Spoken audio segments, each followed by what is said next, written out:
ഇന്നിപ്പം നമ്മൾ mobile phone എന്ന് പറയുന്നത് എല്ലാവരുടെയും കയ്യിലുണ്ട്. വർഷങ്ങൾക്ക് മുമ്പ് എസ്കോട്ടൽ എന്ന് പറയുന്ന കമ്പനി, അഥവാ ഇന്നത്തെ ഐഡിയ ആണ്, ഇന്നത്തെ ഐഡിയ എന്ന എസ്കോട്ടലാണ് ആദ്യമായിട്ട് മൊബൈൽ ഫോൺ കമ്പനി എൻ്റർ ചെയ്തവരാണ്. അവർ ഇത് ഇറങ്ങിയ സമയത്ത് തന്നെ ഈ മൊബൈൽ ഫോൺ ഒരാവശ്യമില്ല, എന്നിട്ട് പോലും ഞാൻ വാങ്ങിക്കുന്നത്. അപ്പോൾ ഒരാവശ്യമില്ലാണ്ട് ഞാൻ വാങ്ങിച്ചെന്തിനാ? ഷോ ഓഫ് കാണിക്കാൻ, ആൾക്കാരുടെ മുമ്പിൽ വലിയ ആളാണെന്ന് കാണിക്കാനും ഭയങ്കര പൈസക്കാരനാണെന്ന് കാണിക്കാനും ഒക്കെയുള്ള മൈൻഡായിരുന്നു അന്ന്. അന്ന് എനിക്ക് അതിനെക്കുറിച്ച് അറിവില്ല. എൻ്റെ അഹങ്കാരത്തിൻ്റെ ഔട്ട്പുട്ടായിട്ട് ഞാൻ അങ്ങനത്തെ ഒരു ലൈഫ് സ്റ്റൈലായിരുന്നു. അപ്പോൾ ആൾക്കാരുടെ മുമ്പിൽ എല്ലാം ഞാൻ ഡീൽ ചെയ്യണതെല്ലാം അഹങ്കാരം നിറഞ്ഞ ഡീലിംഗ് ആയിരുന്നു. അത് തിരിച്ചെനിക്ക് പണി തന്നെന്ന് പറയണ പോലെ തെറ്റായ എല്ലാ രീതിയിലും പോയി. ഞാൻ ഈ പറഞ്ഞ പോലെ ഞാൻ ചെയ്തത് എന്താണ് അത് തന്നെ എനിക്ക് തിരിച്ചു കിട്ടി. ഞാൻ ചെയ്തതെല്ലാം അഹങ്കാരം നിറഞ്ഞതും മറ്റുള്ളവർ അംഗീകരിക്കാത്തതും മറ്റുള്ളവർ ഇൻസൾട്ട് ചെയ്യണതും ഒരാൾക്ക് പുല്ല് വില കൊടുക്കാത്തതുമായ ലൈഫ് സ്റ്റൈലായിരുന്നു അന്നേരം. അതെനിക്കിത് തിരിച്ചടിച്ചെന്ന് പറയാം. അങ്ങനെ സീറോയി പോയി, തകർന്ന തരിപ്പണമായി, എല്ലാം നഷ്ടപ്പെട്ടു.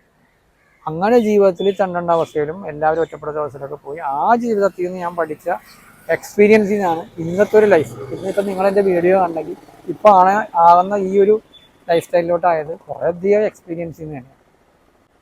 ഇന്ന് നമ്മൾ ഒരാളോട് ഡീൽ ചെയ്യുമ്പോഴാണെങ്കിലും സംസാരിക്കുമ്പോഴാണെങ്കിലും വളരെ ശ്രദ്ധിച്ചാണ് ചെയ്യണം. കാരണം ഈ ചൂടുവെള്ളത്തിൽ വീണ പൂച്ച പച്ചവെള്ളം കണ്ടാലും പേടിക്കുമെന്ന് പറയില്ലേ, അതുപോലത്തെ അവസ്ഥയാണ്.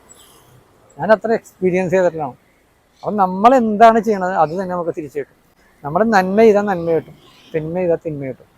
അപ്പോൾ ആൾക്കാർ പറയണ പോലെ ദൈവം ദുഷ്ടനെപ്പനെ പോലെ വളർത്തുന്നു, തിന്മ ചെയ്യണമായിരിക്കും ദുഷ്ടന്മാരിക്കും ഒന്നും വരികയില്ലെന്ന്. അത് വെറും തെറ്റിദ്ധാരണയാണ്. ഈ ഭൂമിയിൽ മരിക്കണതിന് മുമ്പ് ഏതൊരാൾ ചെയ്യണ കർമ്മഫലം അനുഭവിക്കും. പക്ഷെ ആ അനുഭവിക്കണത് പബ്ലിക് അറിയണമെന്നില്ല, അല്ലെങ്കിൽ അയാളുടെ ഫിസിക്കലി എന്തെങ്കിലും പ്രശ്നങ്ങളൊക്കെ വന്നിട്ട് മനുഷ്യരറിയുന്നില്ല. കാരണം ഏറ്റവും കൂടുതൽ ഒരാളുടെ മനസ്സിൽ അനുഭവിക്കുന്ന വേദനയുണ്ട്. ആ വേദന പബ്ലിക് ഒരിക്കലും അറിയണമെന്നില്ല. അയാൾ മാത്രം നിക്ഷിപ്തമായി അയാളിൽ മാത്രം ഉണ്ടാകുന്ന ദുഃഖം ഈ ലോകത്ത് ഒരാൾ പോലും അറിയാണ്ട് അയാൾ മരിക്കുമ്പോൾ അയാൾക്ക് മാത്രമുള്ള കുറേ സ്വകാര്യ ദുഃഖങ്ങൾ ഒരാളോട് പോലും ഷെയർ ചെയ്യാൻ പറ്റാത്തത്രയും മാനസികമായിട്ട് തകർന്ന് മരിക്കുന്ന ആൾക്കാരുണ്ട്, ഈ പറഞ്ഞ ദുഷ്ടന്മാർ.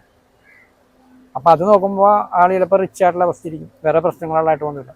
ആൾക്കാരെ മൈൻഡ് എന്ന് പറഞ്ഞാൽ ഫിസിക്കലി കുറേ തകർച്ചകളും ആരോഗ്യപരമായിട്ട് കുറേ തകർച്ചകളും സാമ്പത്തികമായിട്ട് തകർച്ചകളും വരുമ്പോഴാണ് ഒരാൾ തകരുന്നത്.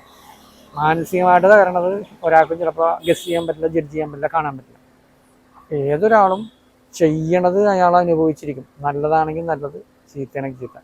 അത് അനുഭവിക്കേണ്ട ആർക്കും ഈ ഭൂമിയിൽ നിന്ന് പോകാൻ പറ്റില്ല എന്നുള്ളതിൽ ഒരു സംശയമില്ല. അത്ര എക്സ്പീരിയൻസ് എനിക്ക് ഇല്ല. അത്ര